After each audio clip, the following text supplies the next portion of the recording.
eternity. God has a plan.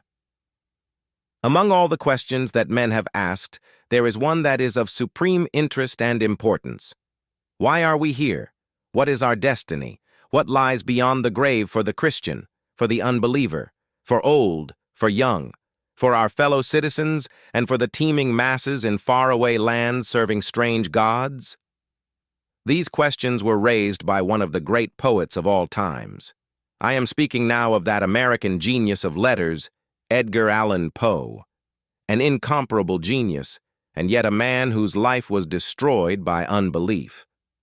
Millions of people have read his masterpiece, The Raven, but few, I am afraid, have ever grasped the real spiritual significance of the struggle that was going on in the soul of this man.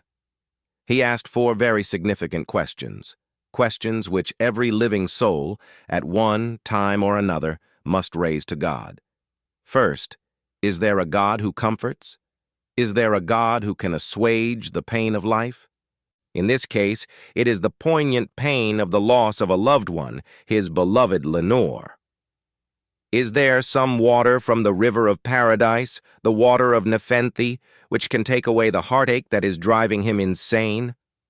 Secondly, he asks, is there really a Christ? Does he live? Is there a balm in Gilead? Is there one who can smooth the wrinkled brow and soften the hard heart?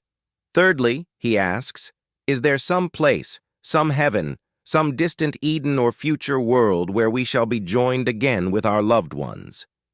And finally, is there any hope that the darkness and hopelessness and despair of this life will be lifted?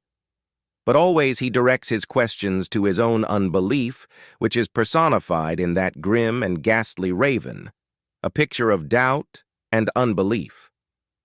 A few years after writing those chilling words, Poe became insane. Regaining his sanity, he drank himself to death, and this genius was found dead in the gutter.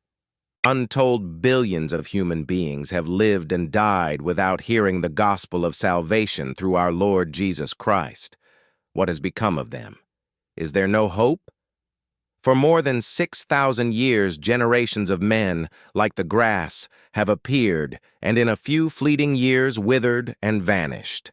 Whence came those countless billions of human beings, and where do they go? This is the problem which has preoccupied the world's thought since the dawn of history.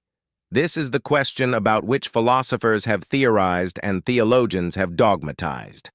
Unquestionably, the problem of the eternal destiny of mankind is the question of questions. It concerns every individual and touches everything of enduring interest.